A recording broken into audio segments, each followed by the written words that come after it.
자, 5주차 강의 자료 나가도록 하겠습니다.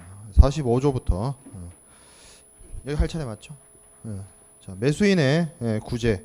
그러니까 30조부터 44조까지 내용이 매도인의 의무와 관련되어 있는 것이고, 이 매도인의 의무가 제대로 이행되면 뭐 매수인 입장에서 참 좋지만, 매수인이 상대방인 매도인의 어떤 계약 이행과 관련해서 문제가 있거나 하면 어떤 해결책이 필요하겠죠. 그 해결책들이 매수인의 구제라는 이름으로 45조부터 규정되어 있습니다. 45조는 특별한 내용은 있는 건 아니고요. 이제 선언적 규정이 되는데, 매도인이 계약 또는 협약에 따른 어떠한 의무를 이행하지 않은 경우에는 매수인은 다음과 같은 것을 할 수 있다라고 합니다. 두 가지를 할 수 있는데, 첫 번째가 46조 내지 52조 규정된 권리를 행사하는 것. 이 46조에서 52조까지 권리 행사가 계약과 관련된 어떤 특정 이행 청구라든지 하자 보완에 대한 어떤 추가 기간 지정이라든지 그런 권리를 행사를 하는 것이고, 계약 해제도 여기 마찬가지고요. 그래서 어떻게 보면 특정 이행 청구 내지는 계약 해제, 그런 이슈들이 있는 거죠. 구제책인 거죠, 그야말로. 그래서 이런 것들을 할 수 있는 것이고, B에 보면 74조 내지 77조 규정된 바에 의해 손해배상을 청구하는 것, 이렇게 되어 있습니다. 이 74조와 74조부터 75조, 76조, 77조에 규정되어 있는 내용들이 다 뭐냐면 손해배상과 관련된 내용이에요. 이 손해배상과 관련된 내용은 매수인만 적용되는 규정이 아니고, 나중에 매수인이 의무 위반을 했을 때 매도인도 똑같이 손해배상을 청구할 수 있습니다. 그러니까 이 74조부터 77조까지 있는 규정은 손해배상과 관련된 내용이에요. 그러니까 손해배상을 제외한 나머지 수단들은 46조 내지 52조에 규정되어 있습니다. 이걸 구분해 놓은 이유가 있어요. 구분해 놓은 이유가, 자, 45조 2항, 매수인은 손해배상 이해의 구제를 구하는 권리 행사로 인해서 손해배상을 청구할 수 있는 권리를 박탈당하지 않는다. 그러니까 손해배상 이해의 구제를 구하는 권리의 행사, 이 말이 위에 있는 A를 말하는 거예요. A를 행사하는 것으로 인해서 손해배상을 청구할 수 있는 권리를 박탈당하지 않는다. A를 내가 행사했다 해서 손해배상을 청구 못하는 게 아니란 거죠. A에 있는 것들, 그러니까 46조 내지 52조에 있는 손해에 대한 어떤 구제, 계약 위반에 대한 구제를 행사함과 동시에 뭘 할 수 있다? 손해배상을 청구할 수 있다라는 겁니다. 별도로 적용된다라는 거죠. 자, 매수인의 계약 위반에 대한 구제를 구할 때는 법원 또는 중재판정부는 매도인에게 어떠한 유예기간도 허용해서는 아니 된다. 이 유예기간이란 게 일종의 은혜기간, 말미를 주는 거예요. 누구에게? 매도인에게. 매도인이 앞에서 뭐 물품 인도 의무, 서류 교부 의무, 물품의 적합성, 법적 적합성 이런 얘기를 했는데, 매도인이 잘못했어요. 그러면 매수인이 말미를 줄 수 있습니다. 언제까지 추가적으로 시간을 더 줄 테니 해와라. 물건을 제대로 가져와라. 이런 것들을 할 수가 있는데, 그런 거는 매수인이 주는 겁니다. 여기서 말하는 거는 법원이나 중재판정부는 거기에 개입할 수가 없어요. 법원이나 중재판정부가 주는 어떤 말미는 어떻게 보면 이게 좀 과도하게 해석했을 때 매수인의 권리를 침해하는 것이도 볼 수 있기 때문에, 매수인의 권리를 침해하는 것으로 볼 수 있기 때문에 매수인이 이제 매도인한테 어떤 기간을 주는 거지, 법원이나 이런 것이 주는 것이 아니다라는 겁니다. 자, 그 다음에 46조와 47조. 46조는 특정 이행 청구, 47조는 추가기간 지정 혹은 국문 번역에 따라서 부가기간 지정, 이렇게 얘기 다 합니다. 추가나 부가나 기간을 더 준다는 의미는 똑같죠. 그래서 46조가 특정 이행 청구인데, 특정 이행 청구도 크게 두 가지가 있어요. 이 안에 들여다보면 46조 1항에 보면 매수인은 매도인에게 그 의무 이행을 청구할 수 있다. 계약 해제할 수 그러니까 상대방이 계약을 잘못했어요. 계약을 불이행했어요. 계약 이행이 제대로 되지 않았어요. 그런데 이거는 영미법처럼 그렇게 이렇게 칼 같은 게 아니고, 계약을 좀 유지하려고 하는 CISG의 그게 있기 때문에 계약 해제를 하는 것이 아니라 뭘 하냐면 특정한 이행을 청구합니다. 독촉하는 거예요. 독촉. 상대방한테 어떻게 독촉하는데 두 가지인 거죠. 그 두 가지를 설명하기 전에 단서 조항이 하나 있죠. 다만 매수인이 이러한 청구와 모순되는 구제를 구한 경우에는 그러하지 않는다. 그러니까 매수인이 매도인한테 독촉을 하는데, 특정 이행을 하도록 독촉을 하는데 요 독촉하는 것과 모순되는 구제를 하면 안 돼요. 이 모순되는 구제가 뭐냐? 계약 해제입니다. 그러니까 이거예요. 내가 상대방한테 네가 제때 안 했어. 빨리 해줘란 말과 함께 너랑은 사업 안 할래. 이게 뭔가 모순되잖아. 말 자체가. 빨리 하라 그러면서 계약은 끊겠대. 그건 뭐야? 그렇게 못한다는 거야. 하지만 우리가 앞에서 살펴봤던 것처럼 특정 이행 청구를 해요. 빨리 하라 해달라고. 네가 기간 내에 안 했으니까 빨리 해달라고 요청함과 동시에 뭔 할 수 있다? 손해배상을 할 수 있습니다. 그건 상관없어요. 그건 모순되지 않아요. 어차피 기간 안에 못했다는 것으로 내가 어느 정도 손실을 입었다는 거죠. 그거는 손해배상 청구할 수 있어요. 하지만 계약 해제는 너랑 나의 계약 관계, 매매 계약 관계를 끊겠다는 거기 때문에 이건 모순됩니다. 자, 46조 2항 물품이 계약과 일치하지 아니한 경우에는 매수인은 대체품의 인도를 청구할 수 있다. 대체품 인도죠. 뭔가 왔는데 잘못 왔어요. 아이폰을 주문했는데 벽돌이 왔어요. 바꿔야죠. 벽돌로 통화를 못하니까 바꿔야 됩니다. 대체품을 달라는 거죠. 물건 잘못 왔다 이거. 바꿔라. 자, 다만 이러한 청구는 부적합, 계약의 부적합이 계약의 본질적인 위반을 구상해야 됩니다. 펀더멘털 브리치를 구상해야 돼요. 그러니까 쉽게 말해서 아이폰 주문했는데 벽돌이 왔으니까 이거 화낼만 하잖아. 본질적 계약 위반이죠. 가치 차이가 엄청 나잖아. 150만 원짜리 주문했는데 150원짜리가 오면 안 되잖아. 지금. 그죠? 본질적 계약 위반이라는 거죠. 나의 어떤 기대를 실질적으로 박탈하는 거죠. 자, 그러면 대체품 청구가 제39조에 따라 지정된 통지와 함께 그 합리적인 기간에 행해지는 경우에 한한다. 이거 뭐 검사하고 그렇죠? 제때 물품에 대해서 통지해야 되죠. 네 잘못 보냈다 이러면서. 그죠? 그래서 통지 의무 부여했습니다. 우리 매도인의 의무 파트인데 주어가 매수인이라 했어요. 물품 검사하고 하자 있으면 바로 하자 통지하라 그랬잖아. 벽돌 왔다라고 얘기해야 될 거 아니야. 제때. 그죠? 자, 46조 3항 물품이 계약과 일치하지 아니한 경우에는 매수인은 모든 사정으로 보아 불합리하지 아니하는 한 매도인에 대해서 하자에 대한 하자 보완을 청구할 수 있다. 하자 보완의 청구는 이것도 똑같이 39조 뭐 통지와 함께 합리적인 기간 아래. 근데 여기서는 보면 하자 보완이라고 하는데 무슨 말이 빠져 있냐면 위랑 비교했을 때 본질적 계약 위반이 빠져 있습니다. 하자 보완한다는 거는 본질적 계약 위반은 아닌 거예요. 뭐냐면 쉽게 말해서 내가 아이폰을 주문을 했는데 아이폰에 번들로 따라오는 애들 있죠. 뭐 젠더라든지 뭐 이어폰 요새 안 주죠. 좀 째째하게 안 주죠. 사야 되죠. 25만 원 주고. 콩나물. 그죠? 지금은 좀 익숙한데 처음 봤을 때는 기괴했어요. 그거 하고 다니는 모습. 내가 말은 안 해서 그렇지. 요새 하도 보니까 그렇죠. 지금도 이상해 솔직히 나는. 색깔이 좀 이상한 것 같아. 색깔만 좀 딴 색이면 눈에 덜 띌 텐데. 근데 바꿀 생각이 없죠. 감성이니까. 네, 그죠? 하자 보완은 뭐예요? 왔는데 뭔가 조금 그래. 뭐가 빠졌거나. 그러면 뭐 하면 돼요? 그 빠진 거 보내주면 되잖아. 그러니까 이거는 나의 어떤 기대, 나의 어떤 희망을 완전히 실질적으로 박탈하는 본질적 위반이 아닌 거야. 요건 뭐 해주면 돼? 합리적인 기간 안에 얘기하면 좀 수정해주면 되잖아. 자, 그래서 특정 이행 청구는 대체품 인도와 하자 보완으로 나뉩니다. 그래서 대체품 인도, 하자 보완. 요거 두 개를 묶어서 특정 이행 청구죠.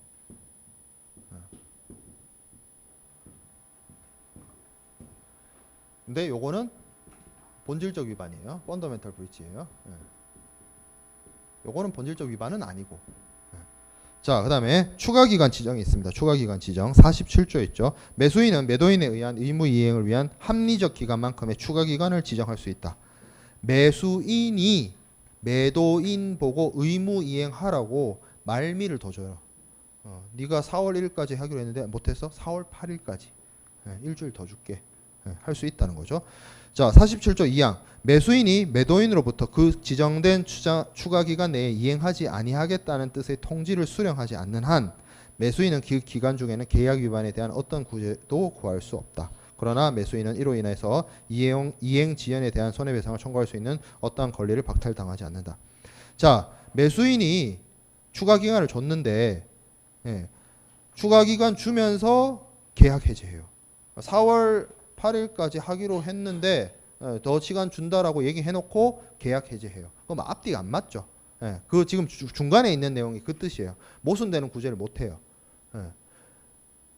자, 그리고 첫 번째 줄은 뭐냐면 내가 추가 기간 줄게. 4월 1일까지인데 4월 8일까지 시간을 더 줬어요. 근데 상대방이 강력하게 의사표시를 합니다. 네가 4월 8일을 주든 4월 15일까지 기간을 늘려주든 난 못해. 난 안 해. 그럼 기다릴 이유가 없죠. 안 한다는데. 날짜 지날 때까지 다 기다릴 이유가 없죠. 그거 제외하는 거예요. 그거 제외하고 계약 해제를 못한다. 그러니까 뒤집어서 얘기하면 상대방이 추가 기간을 줬는데 안 한대. 그럼 뭐 할 수 있다는 거예요? 계약 해제할 수 있다는 얘기예요. 그죠?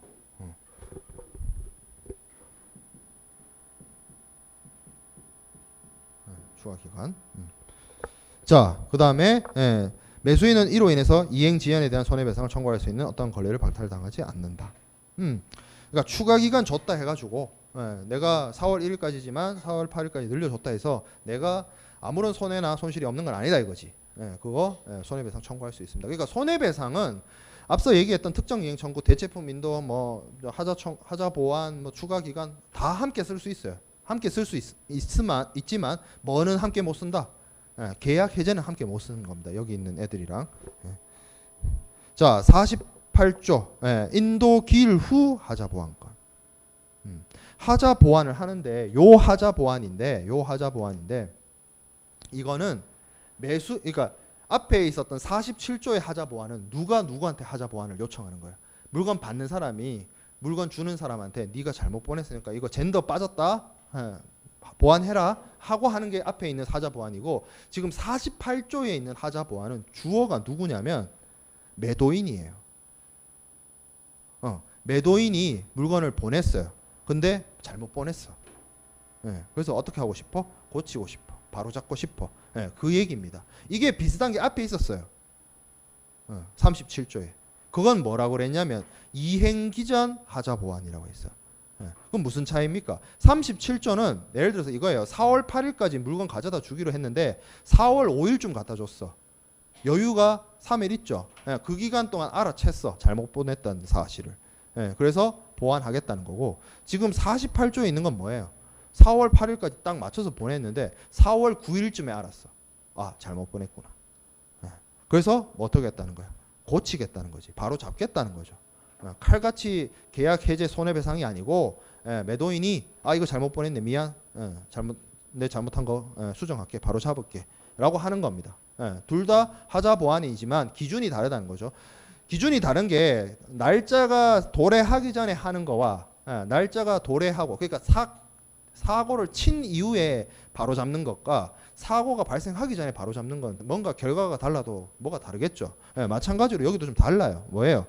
조건이 다릅니다. 인도 기일 후에 불합리한 지체 없이 매수인에게 불합리한 불편을 주거나, 불편 안 줘야 되는 건 똑같아. 뭐 내가 이거 바로 잡겠다고 상대방한테 불편 주면 안 돼. 그건 똑같아. 근데 뭐예요? 매수인이 선지급한 비용을 매도인으로부터 보상받는 데 대한 불확실성이 없는 경우에는 자신의 비용 부담으로 그 의무의 어떠한 불이행을 보완할 수 있다.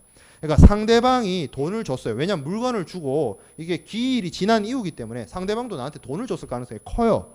그래서 이거 돈 떼어먹지 않게 라는 불안감이 있을 수 있어요. 돈 떼먹는 거 아닌가? 이거 하자 보완 해주겠다 해놓고는 늘 뭐 나보고 이제 바로 계약 해제 못하게 한 다음에 뭐 도망간다든지 뭐 이런 불안감을 줄 수 있단 말이에요. 이 사람 나한테 이미 돈을 줬기 때문에. 그래서 여기서 만약에 추가적인 비용이 발생해야 되냐면 누구 비용으로 해야 된다? 자신의 비용 부담으로 해야 됩니다. 그러니까 매도인 부담으로 해야 돼요. 여기서부터 매수인이 추가적인 뭐 어떤 비용 상실, 선지급한 비용의 어떤 그런 불안감을 해소시키고, 그리고 추가적인 비용이 발생하게 되면 매도인이 돈을 들여서라도 바로 잡아야 된다. 그 얘기인 거죠.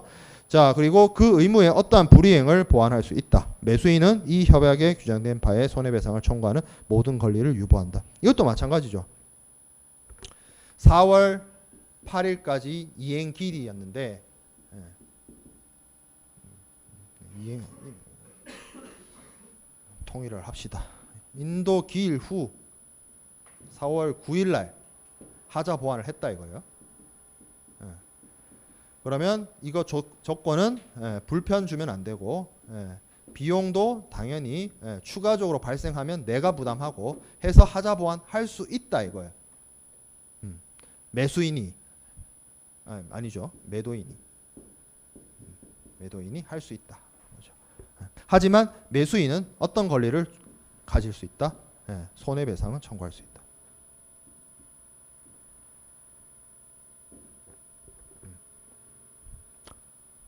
비교를 해보면 37조와 48조는 시기의 차이죠. 시기의 차이. 그리고 여기에 하자 보완 주체가 다르다 했어요. 여기는 누가 주체하는 거야? 매수인의 구제로서 매도인에게 똑바로 해라고 특정 이행 청구하는 거고, 여기 지금 48조에 있는 거는 매도인이 바로 잡겠다는 거야. 판 사람이 바로 잡겠다라고 하는 겁니다. 자, 48조 2항 매도인이 매수인에 대해서 그 이행을 승낙할 것인지 여부를 알려주도록 요구하였으나 매수인이 합리적 기간 내에 그 요구에 응하지 않은 경우에는 매도인은 그 요구에서 제시한 기간 내에 이행할 수 있다. 매수인은 그 기간 중에 매도인의 이행과 모순되는 구제를 구하여서는 아니 된다. 매도인이 하자 보완을 하겠다라고 이야기를 했어요. 지금 이게 내가 물건을 보내기 전도 아니고 뭐예요? 물건이 상대방한테 갔어요. 간 다음에 바꾸겠다는 거잖아. 그러면 뭐 해야 돼요? 알려야 될 거 아니야. 내가 너한테 보내준 거 그거 내가 바로 잡을게. 왜냐면 이 얘기를 안 하면 상대방이 잘못 왔네 이러면서 바로 뭐 계약 해제 뭐 이렇게 구제를 택할 수 있기 때문에 얘기해야 돼. 근데 이런 경우 있어. 내가 바로 잡을게 했는데 매수인이 아무 말 안 해요. 침묵해요. 그럼 어떡하느냐? 받아들인 걸로 봅니다. 승낙으로 봅니다. 그러니까 여기서는 무응답, 침묵이 하자 보완 어떤 요청에 대한 승낙으로 봐요. 하면 여기 대해서 무응답하면 승낙으로 본다는 겁니다. 뭐랑 좀 다르죠? 우리 청약 승낙, 그러니까 계약 성립에서 침묵은 승낙이 아니라 그랬어요. 근데 여기는 침묵하더라도 매도인이 그 기간 안에 하자 보완을 하는 것을 허용하는 걸로 보고 있습니다. 자, 그 다음에 매수인은 그 기간 중에 매도인의 이행과 모순되는 구제를 구하여서는 안 된다. 예를 들어서 이런 경우 있어요. 그 상대방이 매도인이 바로 잡겠다라고 나한테 얘기를 했는데 내가 아무 말 안 하고 있다가 한참 뒤에 나 계약 해지할래. 그러면 좀 이상하잖아. 그죠? 그런 경우를 막고자 이런 내용이 들어가 있고, 48조 3항 특정한 기간 내에 이행하겠다는 매도인의 통지는 매수인이 승낙 여부 결정을 알려주어야 한다는 내용의 전항에 규정하고 있는 요구를 포함하는 것으로 추정된다. 그러니까 특정 기간, 뭐 예를 들어서 지금 4월 8일을 날짜로 잡았을 때 4월 10일까지 뭐 해결하겠다라고 했던 것도 마찬가지로 이 상대방에게 알리고 매도인에게 알리고 매도인이 승낙해야 됩니다. 승낙을 안 하고 침묵하면 그 승낙으로 보는 거고, 만약에 4월 10일까지 보완하겠다는 게 마음에 안 들면 매수인 입장에서는 하지 마 얘기해야겠죠. 하지 마. 법원에서 보자. 뭐 이렇게 하지 말고 법원에서 봅시다. 자, 그다음에 48조 4항 본조 제2항 또는 제3항에 따른 매도인의 요구 또는 통지는 매수인에 의해서 수령되지 아니한 경우에는 효력이 발생하지 않는다. 지금 하자 보완하겠다는 요청이나 통지 이거 언제 효력이 발생한다? 도달했을 때. 도달주의를 채택하고 있죠. 발신주의 아닙니다. 발신주의는 지금 3편의 전체가 어떤 의사표시의 그 효력이 발신주의를 채택하고 있는데 몇 가지에 대해서는 도달주의를 채택하고 있는데 그 중에 하나입니다. 지금 48조의 인도 기일 후 하자 보완권. 자, 그 다음에 49조 계약 해제권이 있습니다. 끝내자 거죠. 섰다 같은 거 치는 사람들은 그 49, 49 뭐예요? 안 하나? 그 민속놀이 안 해요? 민속놀이 뭐 스타크래프트만 민속놀이니까 원래 민속놀이 있잖아. 오리지널 민속놀이에 4하고 9를 잡으면 판을 이제 없던 걸 깽판을 지을 수 있습니다. 그거예요. 그거 아는 사람은 숫자를 잘. 근데 괜찮아. 지금 뭐 안 그래도 앞선 시간에 질문을 하던데 몇 조인지 묻는 그런 문제는 중간고사 때 낼 생각이 없어요. 그 조항 안 외워도 돼요. 근데 이제 자기 머릿속에 정리하기 위해서 그냥 알려주는 것뿐입니다. 자, 계약 해제권, 계약 해제할 수 있습니다. 누가? 매수인이. 다음과 같은 경우에 계약 해제를 선언할 수 있다. A. 계약 또는 협약에 따른 매도인의 의무 불이행이 본질적 위반에 해당이 되면 계약 해제할 수 있습니다. 자, 두 번째, 인도 불이행의 경우에는 매도인이 47조 1항에 따라 매수인에 의해서 지정된 추가 기간 내에 물품을 인도하지 아니하였거나 또는 매도인이 그 지정된 기간 내에 인도하지 않겠다는 의사를 표시한 경우. 그러니까 47조 1항이 뭐냐? 추가 기간 지정권입니다. 추가 기간 지정. 그럼 뭐예요? 매수인은 어떤 경우에 계약 해제를 선언할 수 있어요? 본질적 계약 위반에 해당이 되거나 추가 기간을 줬는데 추가 기간 안에 하지 않거나 하지 않겠다라고 통지하면 계약 해제할 수 있습니다. 이거죠 지금. 살짝 지울게요.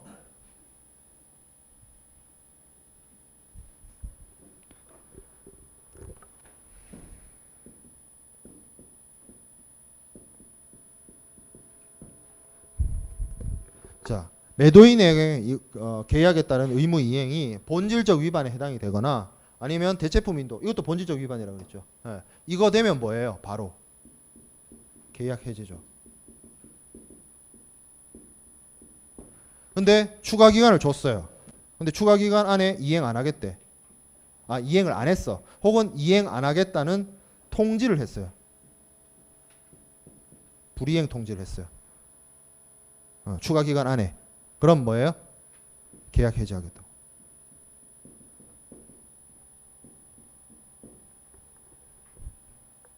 하자 보완은요. 하자 보완도 엄밀한 의미에서 추가 기간 준 거죠. 고치라고. 제대로 고치라고. 제대로 안 고치면 계약 해제할 수 있어요. 하자 보완을 사소한 하자가 있는데 이것 때문에 계약 해제 바로 가는 게 아니라 뭐 한 거예요 지금? 이 단계는 고치라 했어요. 젠더 보내달라 했어요. 안 보내주면 넘어가는 거죠. 그러니까 요 밑에 두 가지죠. 하자 보완이나 추가 기간은 뭐예요? 뭐가 걸리는 거지. 중간에 뭐 전치 단계가 있는 거죠. 여기서 하자에 대한 어떤 이행을 기간 안에 안 하거나 안 하겠다는 이야기를 하면 바로 그때 계약 해제 갈 수 있습니다. 요 위에 본질적 위반에 해당되면 바로 계약 해제죠. 앞에 단계가 없어요. 그렇게 얘기를 하는 겁니다. 자, 49조 2항. 그러나 매도인이 물품을 이미 인도한 경우에는 매수인은 다음과 같은 시기에 계약의 해제를 선언하지 않는 한 그 해제의 권리를 상실한다. 물품을 이미 인도한 경우에요. 이 반대되는 건 뭐예요? 물품을 안 줬어요. 뭐 물품을 안 줬으니까 영원히 계약이 어떤 뭐 이행된 게 아니죠. 그러니까 그건 상관없어. 근데 물품을 넘겨는 줬어. 물품을 받긴 했어. 그러면 전에도 그 얘기 했지만 앞선 시간에 그 얘기 했지만 물품을 받아놓고 한 달이나 두 달 잘 쓰다가 이제 좀 뭐 쉽게 말하면 블랙 컨슈머죠. 뭐예요? 마켓 클레임을 하고 싶어. 그런 경우도 있을 수 있잖아. 물품이 받은 다음부터는. 그러니까 지금 여기서 나눈 기준이 뭐야? 물품을 일단 받았으면 최대한 빨리 계약 해제하라는 얘기예요. 한두 달 쓰다가 계약하지 말고. 그러면 믿을 수가 없잖아. 그래서 쪼갈려지는 거죠. 물품을 받은 상태. 물품을 안 받은 상태는 얘기할 필요가 없지. 안 받았으니까. 자, 그래서 물품을 받았을 때는 다음과 같은 시기에 해야 됩니다. A. 인도 지연에 관해서는 늦게 왔죠. 오기는 왔는데 늦게 왔죠. 그러면 어떻게 해요? 매수인의 인도가 이루어진 사실을 알게 된 때로부터 합리적인 기간 안에 늦게 왔다는 사실을 안 때부터 그때부터 합리적인 기간 안에 인도 지연 이외의 모든 위반에 대해서는 그러니까 요거는 제때는 왔어요. 오긴 왔고 제때도 왔어요. 그러면 어떻게 해야 될까요? 여기 밑에 1, 2, 3이 있죠. 로마 숫자로 1, 2, 3이 있는데 요때로부터 합리적인 기간 안에 계약 해제를 선언해야 됩니다. 합리적인 기간이란 말이 자주 쓰이죠. reasonable time. 그래서 2조 B의 1번 보면 매수인이 그 위반을 알았거나 알았어야 하는 때 매수인이 인지한 그 시점. 그리고 2번 47조 1항에 따라 매수인에 의해서 지정된 어떤 추가 기간이 경과한 때 또는 매도인이 그 추가 기간 내에 뭘 하지 않겠다는 것을 선언한 때. 자, 그리고 3번 48조 2항에 따라 매도인에 의해서 제시된 어떠한 추가 기간이 경과한 때 또는 매수인이 이행을 승낙하지 아니하겠다는 뜻을 선언한 때. 47조는 앞서도 얘기했다시피 강조했다시피 추가 기간입니다. 추가 기간. 추가 기간 줬는데 안 한대. 그리고 안 했어. 그럼 뭐야? 계약 해제 하라는 거죠. 합리적인 기간 안에. 그렇죠? 그리고 48조 2항은 뭐냐면 이거예요. 이거. 기간을 누가 준 거야? 앞에 47조는 이 사람이 준 거죠. 매수인이 네 빨리 하라고. 48조는 뭐라 그랬어? 매도인이 잘못 보내놓고 아차 내가 잘못했다. 고치겠다. 기간 안에 고치겠다. 결국엔 이건 뭐야? 지금 1, 2, 3은 뭐야? 물품이 왔고 그리고 제때 왔는데 잘못 와가지고 추가 기간 줬는데 추가 기간 안에 안 하고 그리고 혹은 안 하겠다는 이야기 하면 그때부터 합리적인 기간 안에 매수인이 계약 해제하라는 겁니다. 그렇죠? 그래서 49조 1은 A, B가 계약 해제를 할 수 있는 원인이고 49조 2는 시기입니다. 시기. 계약 해제를 언제 할 수 있느냐. 근데 계약 해제를 언제 할 수 있느냐는 단서가 물품을 받은 경우에 얘기하고 있어요. 물품을 안 받았으면 안 왔으니까. 그죠? 그거는 언제든 할 수 있는 거죠. 안 왔으니까. 나중에 또 시험 공부할 때쯤에 그런 얘기 한다니까. 물품을 안 받은 경우는 어떡합니까? 시기가 어떻게 됩니까? 안 받았으면 언제든 할 수 있는 거 아니야? 안 받을 때까지? 받을 때까지? 그렇죠? 받을 때까지 할 수 있는 거지. 쉽게 말하면. 받고 나면 받은 후로부터 바로 여기 나와 있잖아. 위반 알았을 때 바로 계약 해제 선언해야 되는 거죠. 자, 그다음에 매도인이 물품을 인도한 경우에 매수인의 계약 해제권의 행사 기간. 헷갈릴 것 같아서 정리해 놨어요. 표로. 그죠? 늦게 왔다. 인도 지체. 그러면 매수인이 인도가 이루어졌음을 안 때. 그리고 위반을 알았거나 알았어야 하는 때. 그때고 47조 매도인의 인도 지체 위반에 대한 매수인이 지정해 준 거. 매수인이 기간 지정해 준 거 47조. 48조는 매도인이 보내놓고 아차 잘못했다. 내가 바로 잡을게. 그거죠. 그래서 그거를 제때 그 기간 안에 안 했거나 안 하겠다고 통보하게 되면 그때로부터 합리적인 기간 안에 계약 해제 안녕 해야 된다는 겁니다. 49조. 그렇죠. 안녕은 아니죠. 법원에서 만나죠. 지금 우린 헤어지고 법원에서 만나야죠. 법원에서 만납시다. 다시 번 시유네. 굿바이가 아니라 시유. 자, 50조 대금 감액권입니다. 물품이 계약과 일치하지 아니한 경우에는 대금이 이미 지급된 여부에 관계없이 매수인은 실제로 인도된 물품이 인도시에 가지고 있던 가액이 계약에 일치하는 물품이 그 당시에 가지고 있었을 가액에 대한 동일한 비율로 대금을 감액할 수 있다. 말은 긴데 무슨 얘기예요? 잘못된 게 왔어요. 계약 내용하고 틀린 게 왔어요. 그러면 제대로 계약 내용대로 왔어야 했을 물건하고 실제로 온 물건과의 차이만큼 뭐 할 수 있다는 거예요? 깎을 수 있다는 거예요. 돈. 그렇죠? 그렇죠? 자, 그러나 매도인이 제37조 또는 48조에 따른 그 의무의 어떠한 불이행을 보완하거나 37조, 48조가 이행기 전 하자 보완 그리고 이행기 후 하자 보완이에요. 그러니까 그 문제를 매도인이 메꿔놨어요. 보완했어요. 그러면 감액하기 좀 애매하죠. 그러니까 계약 품질이 있으면 어떤 계약된 물건의 가치가 이만큼이면 그 밑에 게 왔어. 그러면 그 차이만큼 감액하게 할 수 있다 이거잖아요. 근데 이행기 전이든 이행기 후든 매도인이 이 갭을 메꿨어요. 그러면 이 가격으로 준다 그러면 되냐 안 되냐 이거죠. 안 되죠. 바로 잡아줬는데 뭐. 그렇죠? 자, 또는 매수인이 그러한 조항에 따른 매도인의 이행의 승낙을 거절하는 경우에는 매수인은 대금을 감액할 수 없다. 이 대금 감액권을 주장을 했는데 매도인이 거절하면 매수인은 대금 감액할 수가 없습니다. 무조건 할 수 있는 건 아니에요. 대금 깎는 걸 합의해야 됩니다. 결국에는. 자, 계약의 일부 이행이 있습니다. 매도인이 물품의 일부만을 인도하거나 인도된 물품의 일부만이 계약과 일치하는 경우에는 46조 내지 50조 그러니까 이 앞에 있었던 특정 이행 청구라든지 추가 기간 지정이라든지 이행 기후 하자 보완이라든지 이런 것들 이런 것들을 그 부분 잘못된 부분에 관해서만 적용해야 됩니다.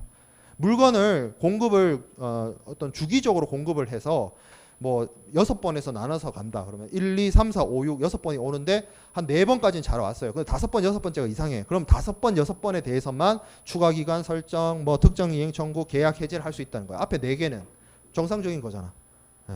자, 근데 계약의 일부 이행인데 51조 2에 뭐라고 되어 있냐면 인도가 완전하게 또는 계약에 일치하게 이행되지 아니한 것이 계약의 본질적인 위반에 해당되는 경우에 한해서 매수인은 계약 그 전체의 해제를 선언할 수 있다. 이게 뭐냐면 얘가 무슨 뭐 석탄이나 뭐 석유처럼 이렇게 꾸준히 공급하는 것이 아니고 물품을 3번에 나눠서 보내는데 이런 경우 있을 수 있어요. 뭐 헬리콥터 같은 것들 비행기 같은 경우에는 그냥 날라오는데 헬리콥터 같은 경우는 분해해가지고 수입하거든요. 그 헬리콥터가 바다를 못 건너오기 때문에. 그러면 나눠서 선적한다 이거예요. A, B, C를 선적했어요. A, B가 제대로 왔어요. 근데 C가 제대로 안 왔어. 그럼 뭐야? A, B, C를 합쳐서 뭘 하나를 만들어서 그걸 이제 헬리콥터든 기계든 완성을 시켜야 되는데 C가 안 옴으로 인해서 앞에 온 A, B가 아무런 의미가 없는 거야. 그래서 부분의 어떤 그 계약 불이행이 일부분의 계약 불이행이 어떻게 돼요? 결국에는 전체의 계약의 본질적인 위반으로 이어지는 경우에는 어떻게 해야 되겠어요? 전체를 다 계약 해제할 수 있습니다. 그런 경우는 자, 그다음에 52조 계약의 조기 이행, 초과 이행. 자, 그런 경우 있어요. 그 4월 8일 오늘 4월 8일 날 가져다 주기로 했는데 4월 1일 날 가져다 줘요. 일주일 먼저 갖다 줬으니까 칭찬해 줘라고 할 수 있는데 아니죠. 상황에 따라서 먼저 갖다 준다 그러면 욕 나올 수 있어요. 아무런 준비 안 돼 있으면. 창고도 수배 안 해놨고 공장도 수배 안 해놨는데 일단 물건 갖다 줘. 잘했지 이러면서. 그렇죠. 욕은 할 수 없고 욕해야 돼. 근데 그죠? 이게 비즈니스란 게 상황에 따라서 딱 그 필요한 시기가 있을 수 있어요. 그 필요한 왜 선적 시기를 박아 놓는 게 그때 받겠다는 거잖아. 근데 너무 일찍 갖다 주면 그것도 처치곤란이야. 내가 뭐 어깨에 이고 있을 수도 없고 창고에 넣어놔야 되는데 보관료 발생하게 되고 뭐 여러 가지 문제가 생길 수 있죠. 그래서 너무 일찍 갖다 주는 것도 문제입니다. 그래서 매수인이 인도를 안 할 수 있어요. 자, 그 다음에 초과 이행. 매도인이 계약에서 약정된 것보다 많은 수량의 물품을 인도하는 경우에는 이 초과 수량의 물품을 인도를 수령하거나 거절할 수 있습니다. 만약에 이거를 수령을 하면 그 계약 비율에 따라서 대금을 지급해야 됩니다. 뭐냐면 예를 들어서 벌크 화물이에요. 뭐 곡물이에요. 그래서 곡물 같은 경우에는 운송 도중에 조금의 중량의 가부족이 생길 수 있습니다. 물품의 성격상. 그래서 그걸 고려한다라고 치더라도 너무 많이 보냈어. 뭐 한 5%, 10% 추가로 보내는 것까지는 이해가 되는데 한 100톤 주문했는데 150톤이 왔어. 그럼 그 초과된 부분 50톤 그거 어떡할 거야? 매수인이 선택할 수 있습니다. 받든지 거절하든지. 근데 받을 거면 그 받는 부분에 대해서 단가에 비례해서 해야 됩니다. 대금 줘야 돼요. 공짜 없어요. 그러니까 이것도 잘못 보내면 너무 많이 보내면 정말 좀 칼 같은 사람 입장에서 안 해, 안 받아 이런다니까. 그러면 그거를 수령을 안 하잖아요. 수령을 안 해도 매수인이 계약 위반 아니거든요.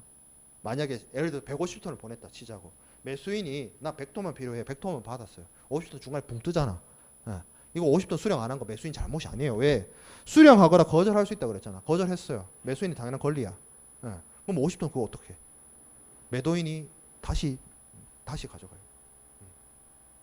보통 만약에 실제로 실무에서 그런 일이 벌어지면 대부분의 매도인은 그걸 반송하지 않습니다. 어떡할까요? 다른 사람한테 팔겠지. 그렇죠. 그게 가장 합리적이죠. 자, 그죠?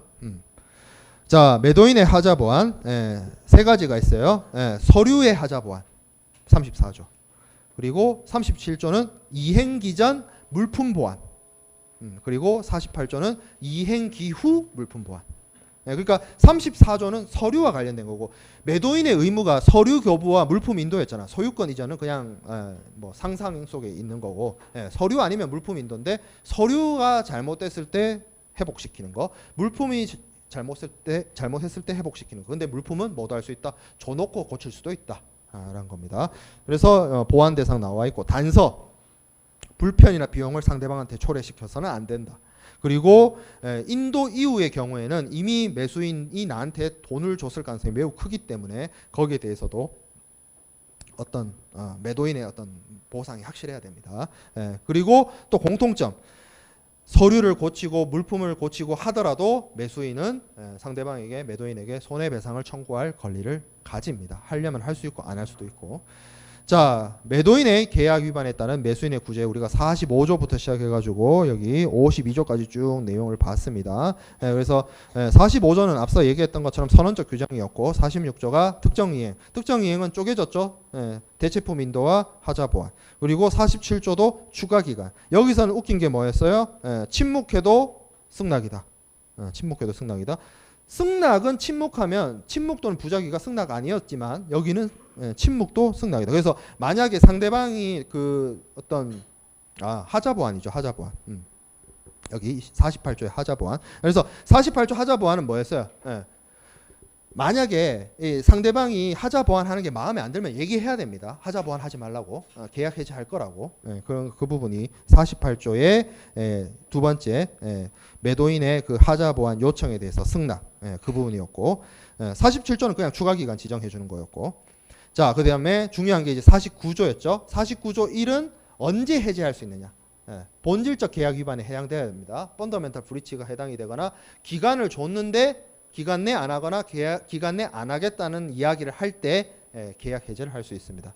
그리고 물품이 안 왔으면 올 때까지 계약 해제 할 수 있어요. 근데 물품이 일단 왔으면 실컷 쓰고 계약 해제하면 안 되기 때문에 어떻게? 물품이 왔을 때는 계약 해제의 시기를 규정해 놨습니다. 그렇죠? 그래서 인도 지연의 경우 늦게 왔을 때 어떻게 하느냐? 그럼 왔을 때 해야겠죠. 그리고 인도 지연 이해, 인도 지연 이해란 말이 물건이 제때 왔다는 거예요. 물건도 왔고 물건도 제때 왔는데 물건이 이상해. 그러면 어떻게 할 수 있다? 그 사실을 안 때 혹은 추가 기간 줘놓고 그 추가 기간 안에 안 했을 때 계약 해제를 선언할 수가 있습니다. 자, 대금과 관련해서 대금 감액권 그리고 일부 이행, 조기 이행, 초과 이행 이 부분은 뭐 내용이 그렇게 어렵지 않으니까 그 부분 다 체크해 보기 바랍니다. 그래서 계약 해제 중요하다. 계약 해제 중요하고 특정 이행 청구가 추가 기간 지정을 줘서 바로 상대방 계약 위반이 계약 해제로 넘어갈 수가 없다. 계약 해제로 바로 넘어가려면 본질적 계약 위반이 있어야 한다.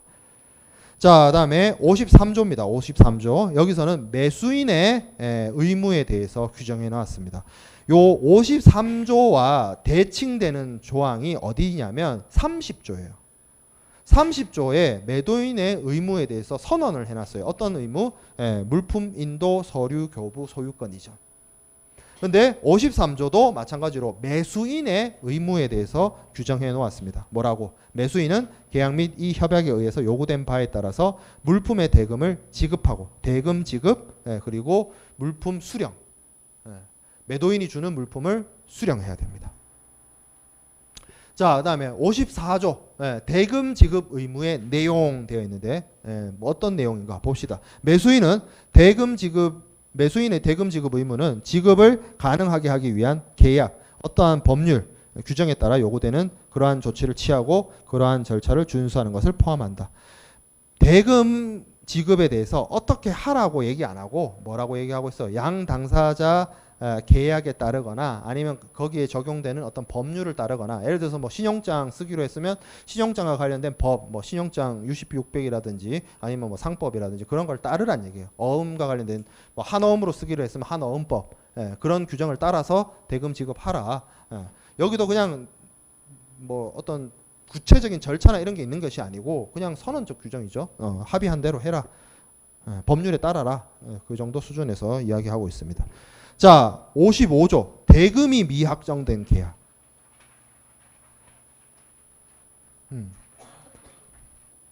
우리가 앞에서 청약 승낙할 때 그 얘기를 했어요. 청약은 계약 성립시키고자 하는 의사의 표시는 확정적이고 구속적이고 명확해야 된다. 그러면서 그 얘기 있었죠. 물품 명세, 수량, 단가 그 얘기 있었죠. 근데 수량하고 단가를 알면 최소한 그 유치원 정도 나오면 계산할 수 있어요. 요새는 유치원에서 곱셈 배우잖아. 나 때는 2학년 때 배웠어요. 국민학교 2학년 때 곱셈을. 쉽게 말하면 뭐예요? 단가 가격, 그러니까 개당 가격 알고 몇 개인지 알면 요거 두 개 곱하면 뭐예요? 대금이잖아. 그러면 대금이 미확정된 계약이란 게 있을 수 있냐 이거야. 계약이 확정될 때 명세, 수량, 단가 있어야 된다며. 그렇죠. 말이 안 되죠. 그럼 말이 안 되는데 이건 어떤 경우입니까? 그럴 수 있어요. 어떤 경우? 양 당사자가 계약에 합의는 했는데 양 당사자가 합의해서 물품의 대금은 나중에 정합시다 할 수 있어요. 왜 그래요? CISG는 뭘 제일 존중해요? 당사자 자치를 가장 존중해 주잖아요. 우리는 계약 합의했어. 오케이. 매매 계약 하기로 했어. 근데 대금은 이게 국제 시세랑 좀 영향을 받으니까 나중에 결정하자. 합의하면 합의하는 거예요. 그거 인정할 수 있습니다. 그래서 어찌됐든 뭐 꼭 그런 방식이 아니든 계약이 성립할 때 대금이 정해지지 않았어. 그럼 나중에라도 정해야 될 거 아니야. 그럼 어떻게 정할 것인지에 대한 내용이 55조의 내용입니다. 계약이 유효하게 성립됐어요. 계약이 있다는 거야. 지켜야지. 자, 대금을 명시적, 묵시적으로 정하지 않았어요. 그리고 이를 정하기 위한 조항을 두지 않았어요. 그리고 여기에 대해서 반대 의사도 누가 없어요. 매도인도 그렇고 매수인도 반대 의사 표시하지 않았어요. 그럼 뭐예요? 그 매매 계약의 대상이 되는 물품과 동종의 물품에 대해서 일반적으로 청구되는 대금을 묵시적으로 참조한 것으로 본다. 대금을 정하지 않았고 대금을 어떻게 결정할지도 정하지 않았고 딱히 의사도 없으면 비슷한 물품의 가격으로 이 물품의 가격을 정한다. 어느 정도 비슷해야 됩니까? 거의 이 판례상 예를 들어 이런 게 있죠. 내가 나이키 운동화를 샀어요. 근데 나이키 운동화도 종류가 여러 개 있잖아. 예를 들어서 에어조던이라고 칩시다. 내가 에어조던을 샀는데 가격을 안 정했어. 그러면 다른 사람이 사온 나이키 에어조던의 가격 정도는 돼야 동종의 물품이라고 봐요. 나이키를 사왔는데 아디다스 신발 가격 그건 좀 아니잖아. 무슨 말인지 알겠죠? 상업적 교환은 가능한 정도는 돼야 동종으로 볼 수 있지 않나. 이건 근데 해석의 여지가 많아요. 그건 중요한 게 아니고 결과는 뭐야? 가격 안 정했어? 그러면 가격을 어떻게 정하기로 합의한 게 있으면 그거에 따라서 가격 정하고 그리고 그게 없으면 뭐 매도인이나 매수인이나 가격을 이렇게 합시다라고 의사가 있으면 그 의사대로 하면 돼요. 근데 그것도 없어. 그러면 비슷한 물품의 가격을 이 거래의 가격으로 근데 이 표현도 되게 애매한 표현을 써놓은 게 결정한다는 표현을 안 쓰고 뭐라고 했어? 참고할 수 있다. 레퍼런스 할 수 있다. 이 정도로만 그냥 흐리멍텅하게 얘기하고 넘어갑니다. 자, 56조. 중량에 의해서 대금 결정. 중량이 몇 킬로, 몇 톤인지에 따라서 대금이 결정되는 경우에는 중량을 어떤 단위로서 세야 되느냐. 넷웨이트입니다. 순중량에 의해서. 포장재 제외한 순중량에 의해서 결정하도록 하고 있습니다. 자, 대금 지급의 장소. 돈을 주는데 필요한 장소. 어디서 줘야 되느냐죠. 그렇죠?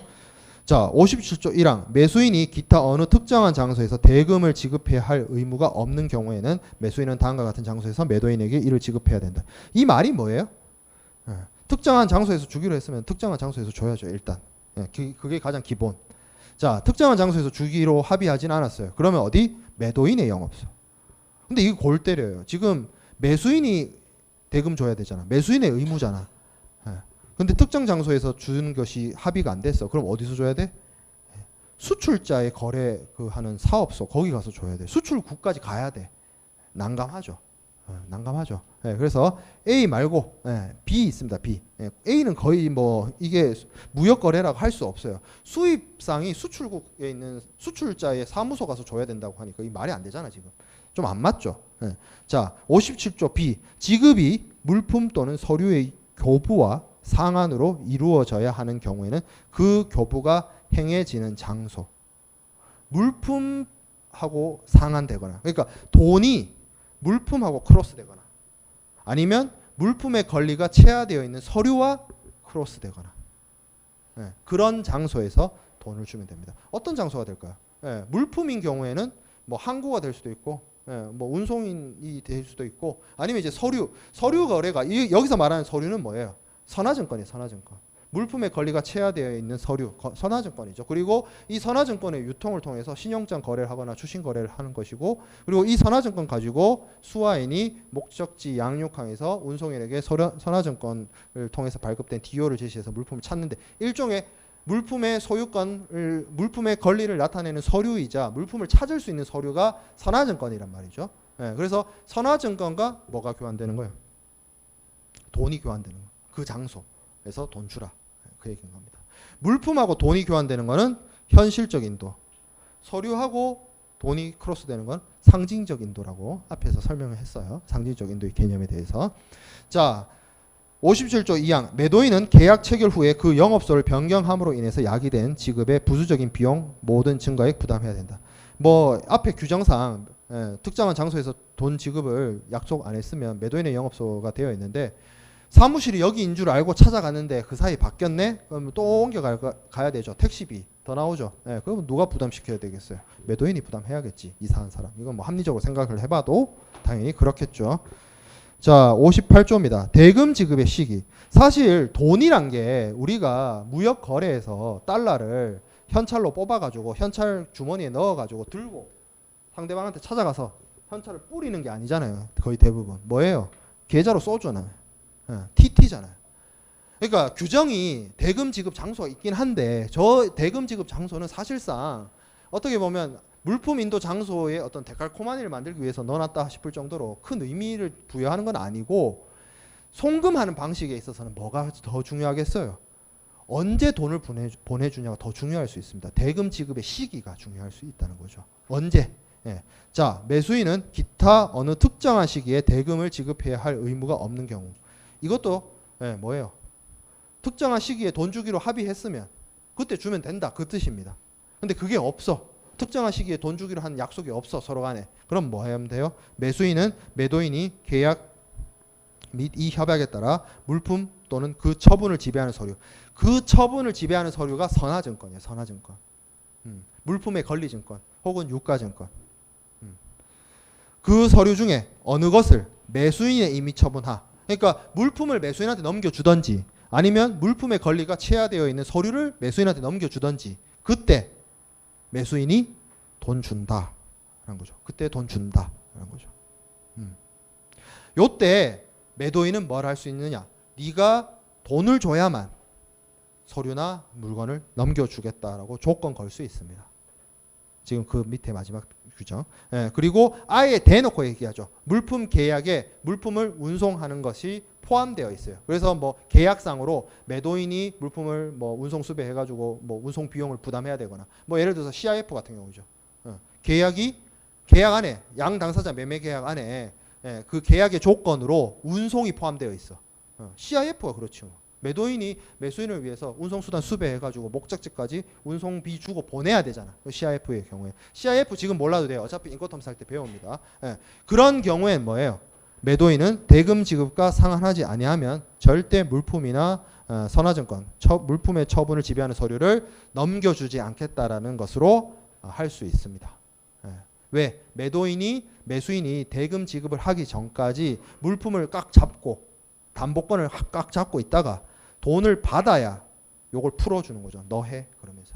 그렇게 조치할 수 있다. 그런 조건으로 할 수 있다라는 겁니다. 그래서 이 기준을 통해서 선화증권을 통한 뭐 거래라든지 화환 거래, 화환 치결 제도, 이런 것들이 가능해집니다. 신용장 방식에 의한. 신용장 방식과 화환 치결 제도를 설명할 때 이 부분에 대해서는 또 다시 얘기할 테니까 그 부분은 중요한 것이 아니고, 대금 지급 시기가 지금 중요하니까 언제라는 거야. 특정한 시기에 주기로 했으면 그때 주고, 아니면 물품이나 서류랑 교환되는, 상환되는 그때 돈을 주라, 그 얘기입니다.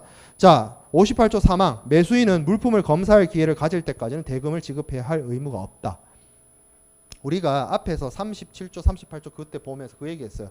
매수인은 물품을 검사할 기회를 가진다. 매수인은 물품 검사해야 된다 라고 했습니다. 예. 그러면 그때 보면 운송이 연장되고 하면 운송이 마무리된 다음에 검사하도록 했어요. 그래서 이 매수인은 물품을 검사할 기회를 가질 때까지는 대금을 지급해야 할 의무가 없다. 그러니까 검사하고 돈 주란 건데 요건 원칙이고요. 그 밑에 단서 조항입니다. 당사자 간에 합의된 인도 지급 절차가 매수인이 그러한 기회를 가지는 것과 양립되지 아니하는 경우에는 그러하지 아니하다. 무슨 얘기냐면 합의를 했어요. 돈을 선불하기로. 합의가. 예. 그러면 그렇게 하라는 거예요. 예. 물품을 검사하고 돈을 주겠다는 거는 물품이 목적지에 운송이 끝난 후에 검사를 하기 때문에 운임이 그러니까 물품 대금이 후불일 수밖에 없어요. 예. 대금 지급이. 예. 근데 선불로 합의했다? 그럼 할 수 있다는 거예요. 예. 이거는 그냥 원칙이 그렇다는 것이고 예외를 허용한다는 그런 뜻입니다. 자, 59조 대금 지급 시기의 도래. 매수인은 계약 또는 이 협약에서 지정되거나 확정될 수 있는 기일에 대금을 지급해야 합니다. 어떤 요구를 하거나 절차를 따를 필요가 없어요. 그러니까 매도인이 달라고 안 해도 매수인은 줄 때 되면 주면 돼요. 나 줄게 폼 잡을 필요도 없어요. 그 줄 시간이 되면 주면 됩니다. 그냥 타이밍 도래하면 그냥 하면 돼요. 예. 뭐 생색낼 이유도 없어. 시간이 됐다. 돈 주면 된다. 그 뜻이에요. 그걸 위해서 매도인이 뭘 액션을 할 필요가 없어요. 예. 자, 그다음에 60조 인도 수령의 의무. 물품을 받아야죠. 매수인은. 그래서 뭘 해야 된다. 매도인에 의한 인도를 가능케 하기 위한 매수인에게 기대되는 어떤 합리적으로 기대되는 어떠한 행위를 하거나 뭘 해야 된다. 물품을 받아야 됩니다. 이런 경우 있을 수 있어요. 그러니까 운송계약이나 매매계약상 매도인이 매수인의 작업소나 매수인의 창고나 매수인의 공장에다가 물건을 가져다 놓기로 했어요. 그러면 기본적으로 매수인은 뭐 하고 있어야 되겠어요? 공장이 어딘지 알려주고 창고 어딘지 알려주고 문 열어놓고 기다리고 있어야 될 거 아니에요. 그래야 매도인이 가져다 주지. 쉽게 말해서 받을 준비하라는 거예요. 받을 준비할 거 있으면 하고 그리고 왔으면 받아라. 그 얘기인 겁니다. 별다른 얘기가 없죠. 그래서 60조 A는 그 뜻이다. 물품 받을 준비하라. 자, 그래서 제53조부터 제60조까지가 매수인의 의무입니다. 두 가지죠. 대금 지급과 물품 수령. 그래서 거의 대부분이 54조부터 59조는 돈 주는 것과 관련되어 있어요. 여기 돈 주는 게 물건 사는 사람의 가장 큰 의무죠. 뭐. 그래서 대금이 미약정돼 있을 때 어떻게 할 것이냐. 그죠? 뭐 동종 물품 얘기 나왔었고, 그리고 중량에 의해서 대금이 결정될 때는 순중량 넷웨이스로 하고 장소 있었고, 시기 있었고. 그래서 여기는 물품하고 물품의 권리가 체화되어 있는 물품의 처분권이 나타난 서류 요거하고의 상한으로 대금 지급을 하라. 근데 잊으면 안 되는 게 특정 장소, 특정 시기를 정하면 계약에서 정하면 그때 주거나 그 장소에서 줘야 됩니다. 그거는 뭐 앞에 전제였고, 그리고 대금 지급의 시기가 도래했을 때는 가타부타 따지지 말고 타이밍 딱 오면 딱 지금이야 그러면 그냥 주면 돼. 자, 그리고 물품을 받는 거는 그냥 받는 것이 아니라 물품을 받는 데 있어서 필요한 준비를 해야 되는 경우에는 그러한 사전적인 준비도 매수인이 해야 매도인이 인도할 수 있기 때문에 그 부분에 있어서도 매수인의 의무로 규정해 놓았습니다. 자, 60조까지가 그 규정이 이러하고 물품 인도와 대금 지급과 관련해서 인도 장소 그리고 대금 지급 장소 시기를 제가 18번 슬라이드에 정리를 해놨습니다. 근데 물품의 장소 같은 경우에는 특정 장소, 특정 시기. 그러니까 이게 계약에서 언제 물건 넘겨주고 돈 언제 주고 어느 장소에서 돈 주고 이걸 합의하면 그게 최우선이에요. 왜? 당사자 합의가 최고 우선이니까. 근데 그걸 안 했을 때는 물품은 최초 운송인한테 넘겨주거나 아니면 특정 물이거나 특정 장소에서 생산되면 특정 장소, 그것도 아니면 영업소, 그런 식으로 내려갔고, 대금 지급의 장소는 특정 장소가 제일 우선하고 물품하고 서류하고 크로스 되는데 거기가 두 번째였고 세 번째가 영업소입니다. 그렇죠? 그렇죠? 그리고 지급 시기. 대금 지급은 장소가 중요한 게 아니라 시기가 더 중요할 수 있다라고 했어요. 그래서 특정 시기를 정했으면 그때 따르고 시기도 뭐예요? 물품하고 서류의 교환. 이 동시이행을 강조하는 거죠. 동시이행. CISG가 물품 인도와 대금 지급의 이 동시이행을 강조하는 겁니다. 예, 그리고 송부매매의 경우에는 뭐 그 조건으로 너가 돈을 줘야 내가 물품을 빼주거나 서류를 넘겨줄 수 있다. 그런 조건을 통한 서류 송부 가능합니다. 그런 내용들이 31조와 57조, 58조에 규정되어 있다. 31조는 매도인의 물품 인도 의무였고 57조와 58조는 매수인의 대금 지급 의무라는 차이가 있습니다. 차이점이. 자, 그래서 이 매수인의 의무를 이행하지 않았을 때 반대로 매도인이 선택할 수 있는 구제책은 61조부터 나오고 이 61조는 우리가 다음 시간에 이어서 하도록 합시다.